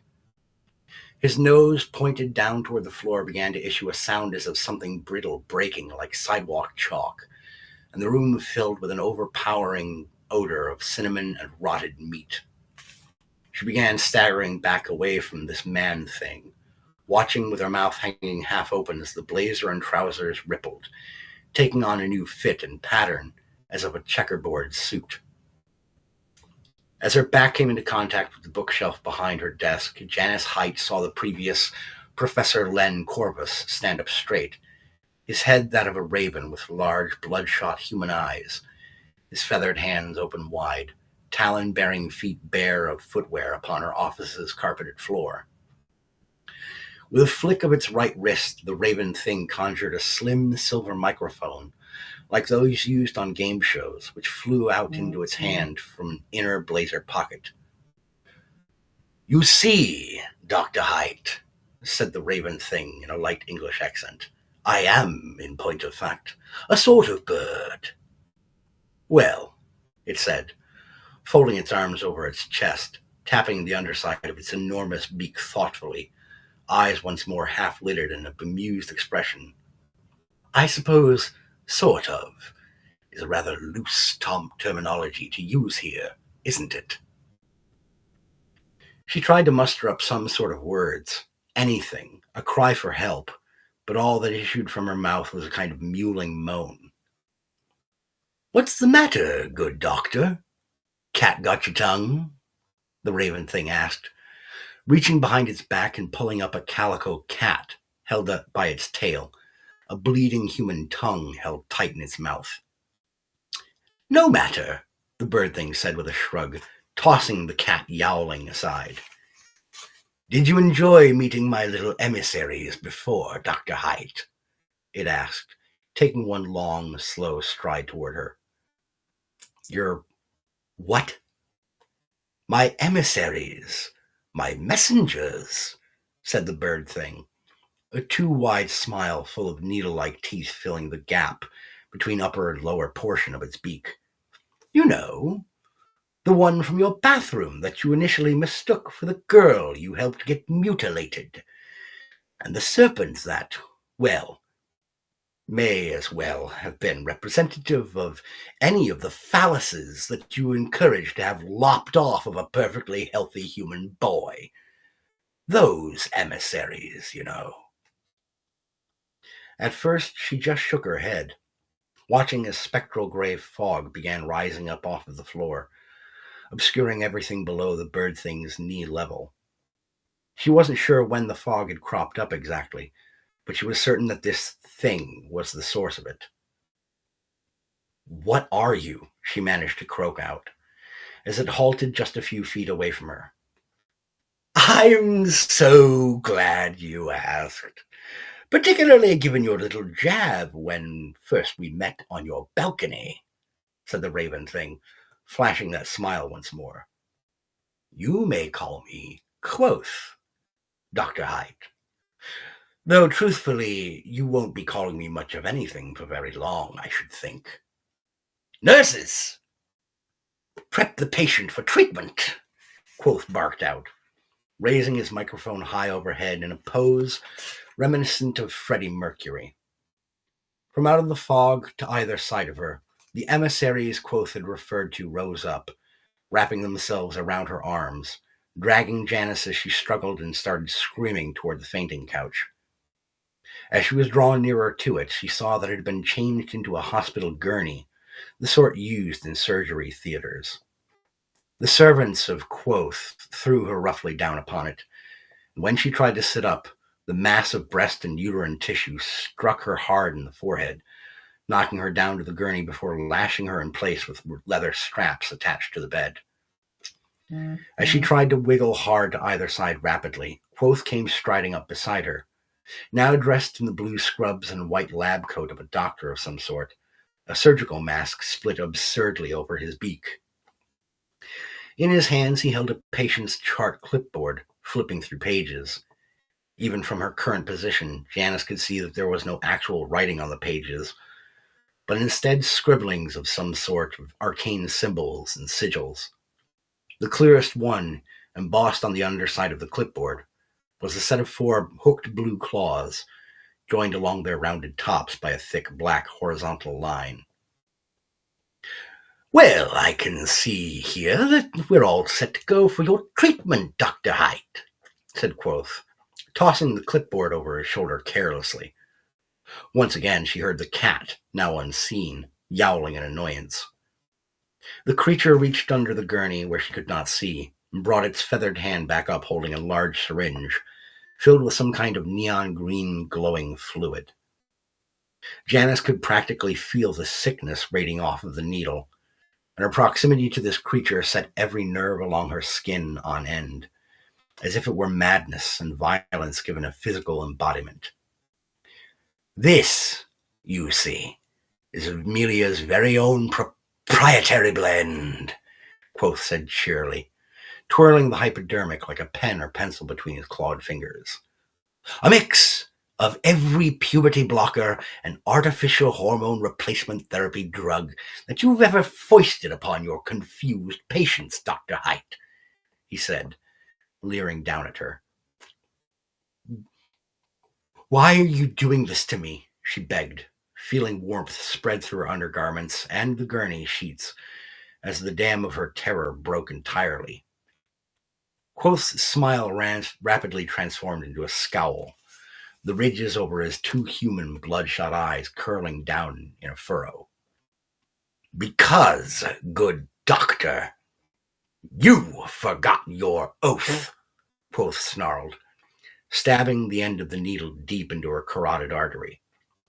First, he hissed, pressing down the plunger, the unknown fluid feeding into her system. Do no harm. Quoth slid several yards back, once more dressed in his checkerboard suit, a vintage white and red box of popcorn in hand. He offered it toward the penis snake beside him, but the creature shook its head in the negative. Doesn't hurt to offer, the raven thing said with a shrug. Janice Hyde began thrashing violently in her restraints, streams of brackish black fluid leaking from the corners of her eyes, her nose, and her mouth, smoke rising from her chest as the flesh and muscle quickly turned necrotic, caved in, exposing a heavily stained, beating heart. Moments later, the muscle burst in a spray of corrupted blood and mass, some of it coating the top layer of Quoth's popcorn. The creature looked down at his box, dropped it unceremoniously on the carpet, and brushed his hands together in an all-done gesture. Well, I believe our work here is finished, friends. Come along now. I'm sure we have other patients to see to. After all, he said, stepping out into the empty waiting room alone, straightening his tie. This is Amelia.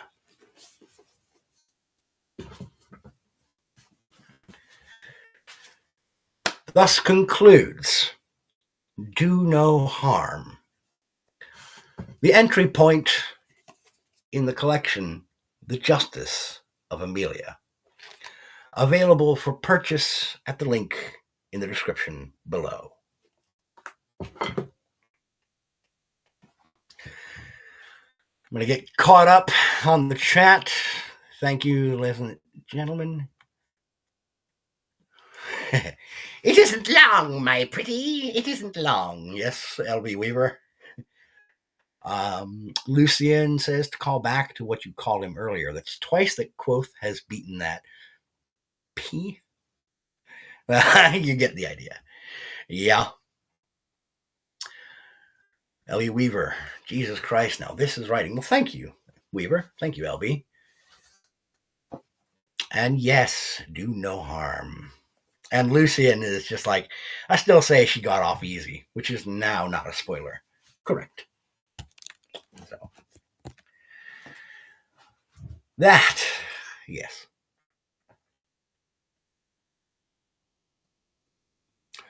L.B. Weaver, Margaret Hamilton is my idol.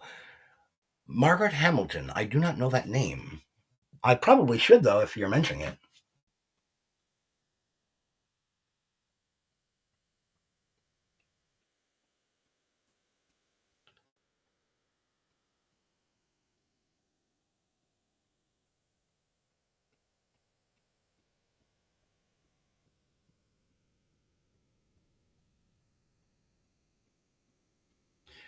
Sorry, folks.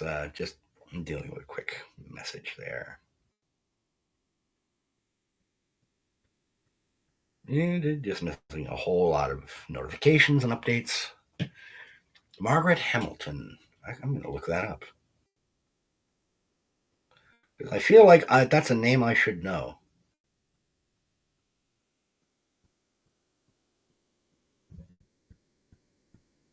American actress.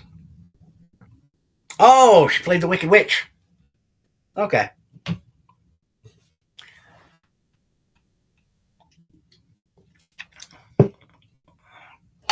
Okay.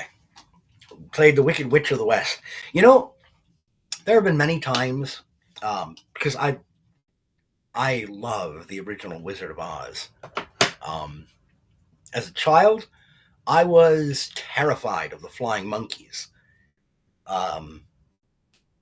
And seeing that movie also put in my head an appreciation for the truly bizarre. Because it was one of the earliest examples in my childhood that there was such a thing as pure evil. Now, mind you, I think I may have been only 5 or 6 years old the very first time I saw that film. It's been too long. I'm too old. I don't remember with any absolute concrete certainty how old I was. But I do know I saw that movie before I saw any horror films. The first horror film I can actually clearly remember seeing when I was 8 years old and I saw Nightmare on Elm Street. After Wayne's World. Monkeys might fly out of my butt. It's a good reference. But no, I remember when I first saw the Flying Monkeys and the Wicked Witch of the West, being a child, finally getting to see, even in fiction, in a fictional setting, that there was such a thing as true and pure evil. And mind you, I had already attended several church services with my parents and my older brothers, and I had some idea of the inclination that there was evil in the world, that there was such a thing as the devil, as demons, as otherworldly creatures that would and could, if possible, rip your throat out and shit down your throat. The Wicked Witch of the West was the first early indicator to me of a symbol of pure malice. There was nothing redeemable about this creature, about this character. And that stuck in my head for a very long time. Because the rest of the film is viewed as this colorful, beautiful example of what cinema and film could eventually become and what it would carry in its capacity for messaging and communication. But it was a very raw, very black and white display of good versus evil. You had Dorothy was this waifish, naive, innocent who was dragged into a world not of her own design, not of her own understanding, but there was a clear and distinct evil, this wicked witch. And she was so unpleasant, so overtly hostile and aggressive in her unpleasantness that lodged in my brain and really set the tone for me moving forward that, yeah, there is evil out there and you will have to face it no matter how small or how helpless or innocent you may be. You will have to face evil.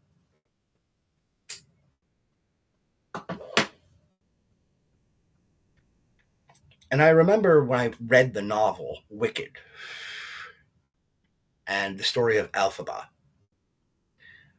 while I found it artistically, creatively intriguing, and while I enjoyed the writing of the book, because the original novel really is well written, its spectacular characterization, it was, however, it suffers from one of the problems of modernity in storytelling. It tried to paint, and successfully did, paint this evil creature as more nuanced, more layered, as relatable. Yeah, exactly, Lucy. And she blamed Dorothy for the death of her sister and for robbing her body. But why was everybody in Munchkinland happy, overjoyed at the death of the Wicked Witch of the East? Because she was wicked. It's right there in the title. Wicked. Just because a character has a tragic backstory or something in some event in their life that makes them outside the norm, the choices they make are what make them evil. The character of Elphaba did not have to choose to be a tyrant. 30-something media, greetings and salutations. Thanks for popping in. Good to see another of Sarge's regulars join us here in the show. I realize I'm now completely off topic. The story is over. I would recommend 30-something media when you get the chance later on to go back to the beginning of this broadcast in a rewatch to get the entirety of the story of Do No Harm, which is one of the short stories collected in The Justice of Amelia, available for sale at the link down below. Sorry, shameless self-promotion. And for Belgian Dan, I'll do the bit for you. Buy my book. Buy my book. Buy my book. Anyway, sorry, going off cuff there. And now I'm on this tangent about the Wicked Witch of the West and the Wizard of Oz, but bear with me, folks, because it's story time. Yeah. You can have a character that is evil, that you can show that there were moments where they weren't always evil. They weren't always pure evil. But Elphaba made a choice to become a tyrant in response to what she perceived as mistreatment. And perhaps you could argue maybe it was mistreatment. But just because you are treated poorly, that does not give you the right to then become a resentful, hostile, aggressive, dominating, murdering piece of shit.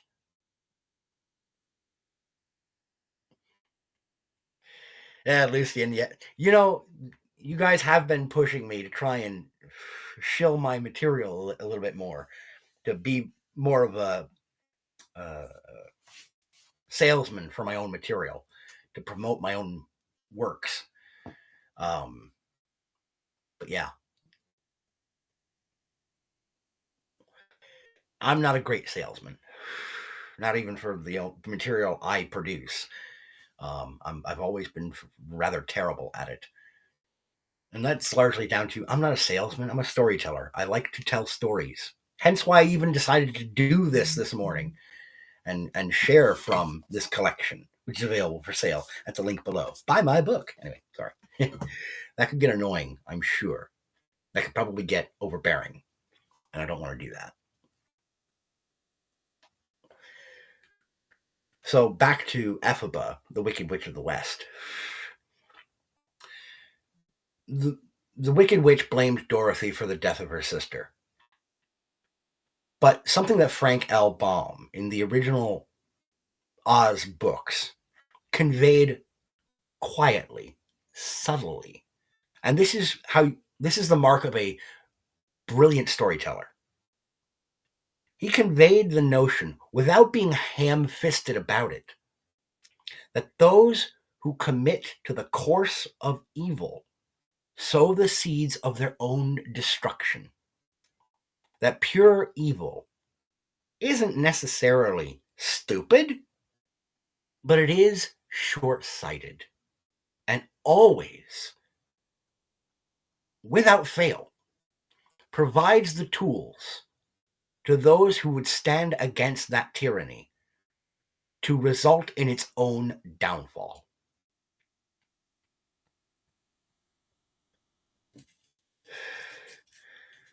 We can look to other examples of genre fiction to see seeds of this, to see signs of this.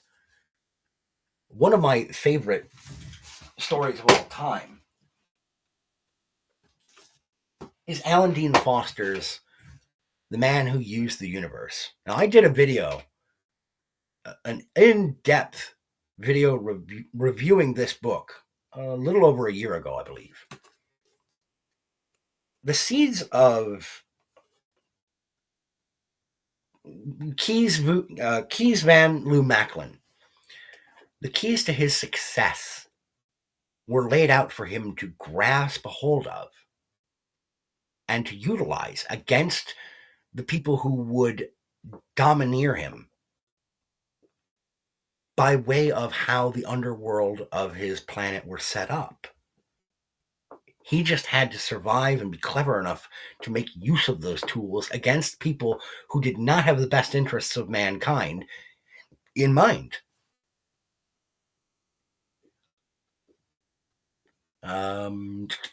Lucian would have used shilling, but that's old money. Side note, that and women know no mercy, yo. Belgian Dan says, when you put a lot more points in creativity than salesmanship. Yeah, my D&D build is not that great. I didn't put any points into barter. I threw all my, instead of speechcraft, I threw all my points into creativity. Not so much mercantile.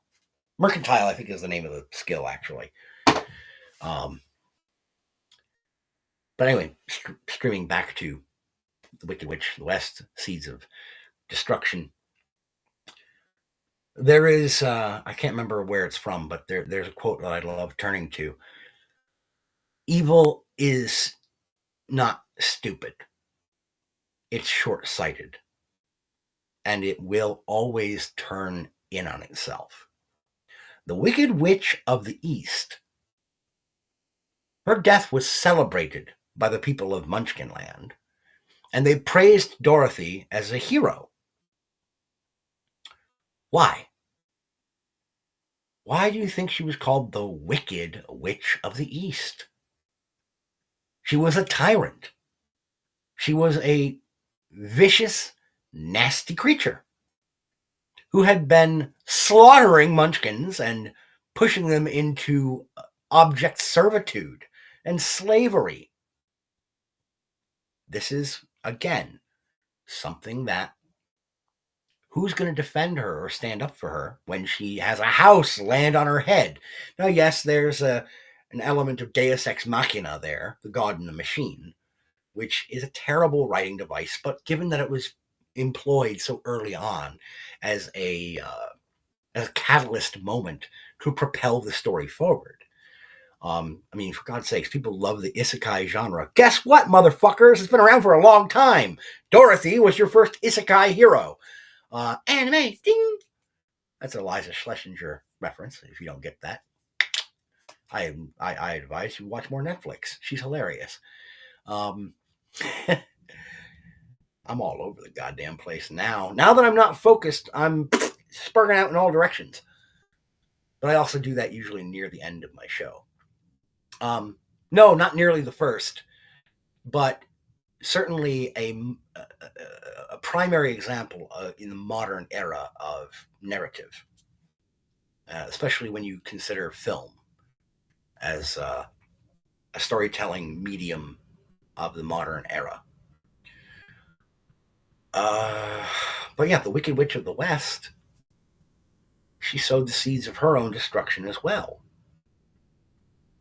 Because the companions who Dorothy meets up with and who kind of recruit themselves into her party, into her adventuring group, her adventuring troupe. And by the way, I have my own hypothesis.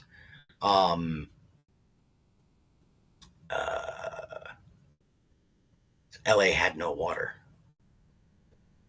I wonder if that's LA had no water.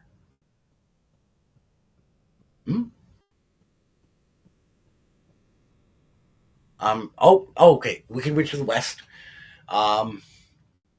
Boy, there's a lot of weird ties you could draw in there. Not sure how I'm gonna do that. I'm not gonna try it right now. But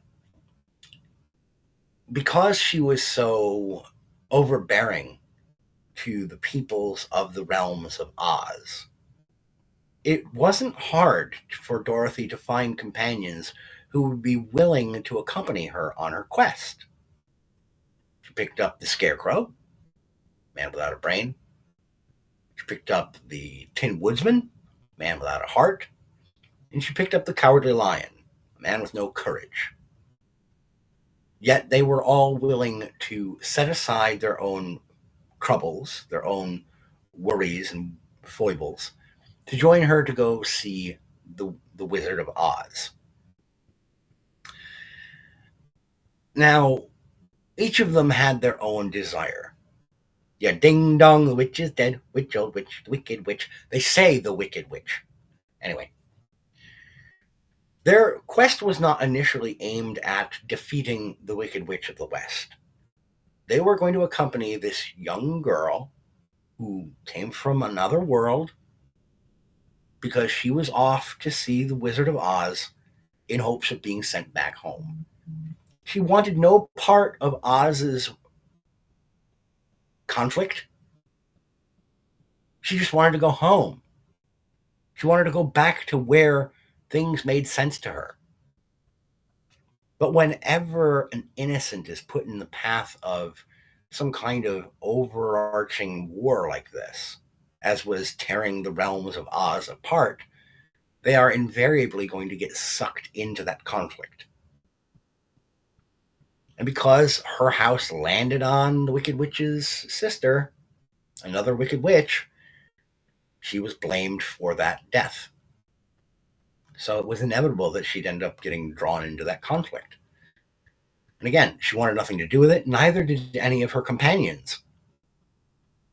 But, oh yeah, Oz technology brought her house to Oz. The tornado.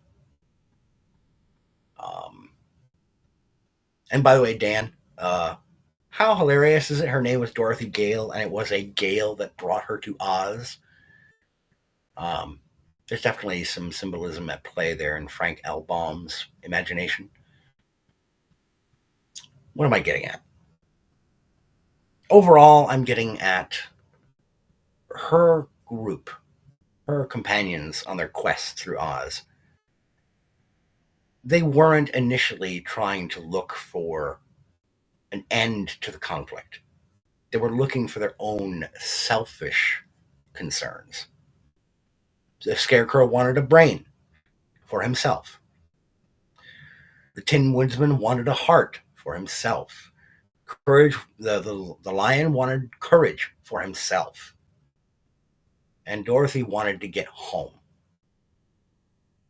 It was a self-centered aim. But along the way, traveling together, they complemented one another's weaknesses and shortcomings, as happens in any good fellowship. We are all human beings. Granted, the characters in Oz were not technically human beings, not all of them. But by joining together for a common cause and shoring up one another's shortcomings and weaknesses, they discovered that they had what was necessary to triumph over that evil. I'm not necessarily a big fan of the idea that they had what they needed all along inside themselves. I think the greater message there was no one person can accomplish anything great on their own. They need the fellowship of those around them. And I use that term very purposefully because fellowship is what you find in faith. Fellowship is what is offered by the light, by those that are good or aligned with what is right and proper. They don't offer partnership. They don't offer command and leadership per se. They offer fellowship. So that, yes, as said by Dan, we all have our flaws, but if we can work together, we can overcome those shortcomings. Too bad for Dr. Janice Haidt. She was too egotistical to overcome her shortcomings and short-sightedness. There are others throughout Amelia City who have pretty terrible shortcomings, and they receive their just rewards and just deserts in the realms of Amelia. Because Amelia City has a sense of its own poetic, its own what is right, its own sense of Justice of Amelia. Again, available at the link below. That's going to wrap it for me for today, ladies and gentlemen. I'd like to thank you for tuning in. Are there any final questions before I get going for the day? And yes, Dan, just like the Fellowship of the Ring. Thank you. Try not to be too heavy-handed there. There's a reason Tolkien chose that term.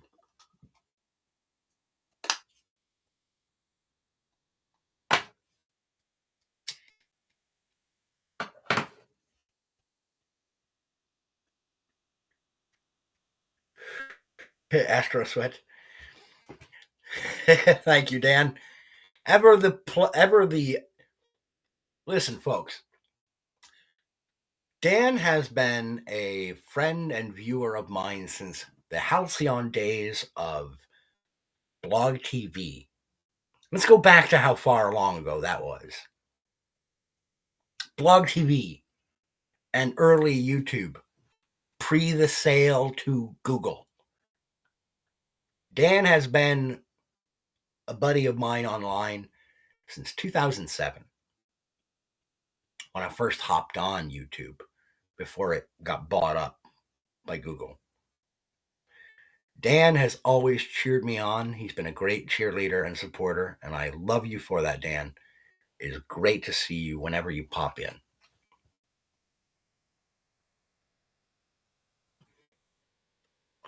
Oh, shit!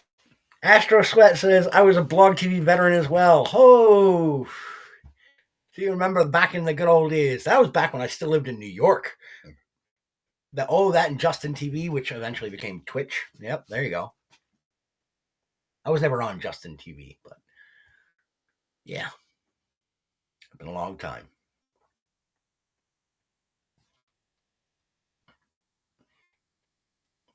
Now, for those of you who watched this morning on YouTube, my channel does not have monetization because I don't have enough subscribers. That's perfectly fine. If you, however, want to pop on over to Rumble and subscribe there, I am, after all, using Rumble Studio to stream to both locations.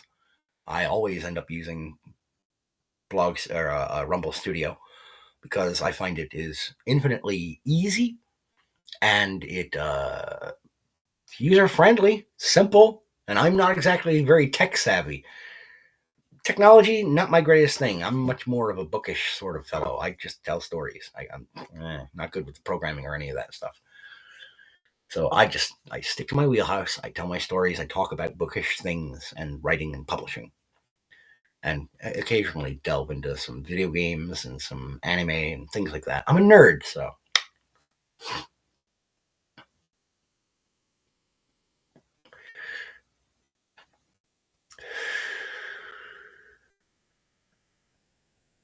Used to be more the lurker type, says Lucian, but I remember back when you used to look like that old pic. My older pictures? Yeah. Then again, I also had a lot more teeth back then. Eventually, the rest of these will come out. I'll get dentures. It'll be fine. Nothing lasts forever. Even the Mona Lisa is falling apart. Fight Club. Right. I forgot. I still had my author picture out there on the back of Or Else, which is another Amelia City story, which is available for sale at lulu.com.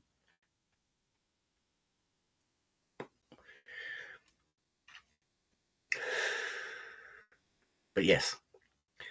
Anyhow, ladies and gentlemen, thank you all for your commentary and for your patience while I was reading through the story and presenting it earlier. I was not keeping up with the chat because I was reading aloud the story. Do no harm. Okay. Oh, I did, didn't I? Yes, I have used that as the thumbnail for the last 3 videos. Yes, that was back when I was living in the apartment, actually in Prior Lake, before my wife and I bought the house here in Savage.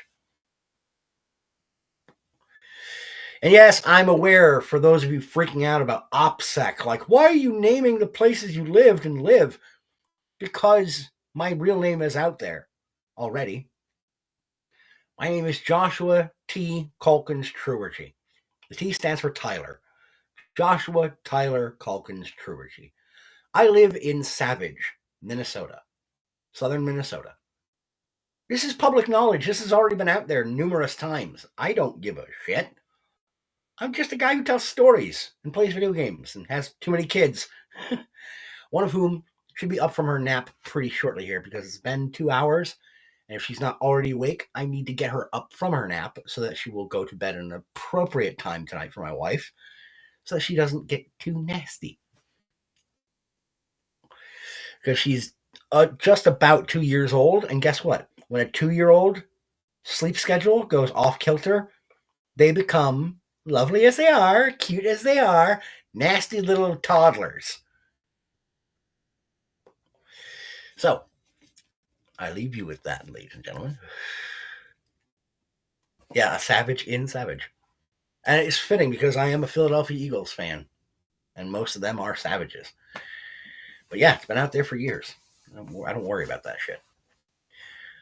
To the folks at Rumble, and the couple of folks who've been watching on YouTube, including Belgian Dan, medicated, lubricated YouTuber for your pleasure, I thank you from the bottom of my heart for coming on in. Ladies and gentlemen, thank you for tuning in. Thank you for listening. I ask that you take care of yourselves, and as always, keep reading.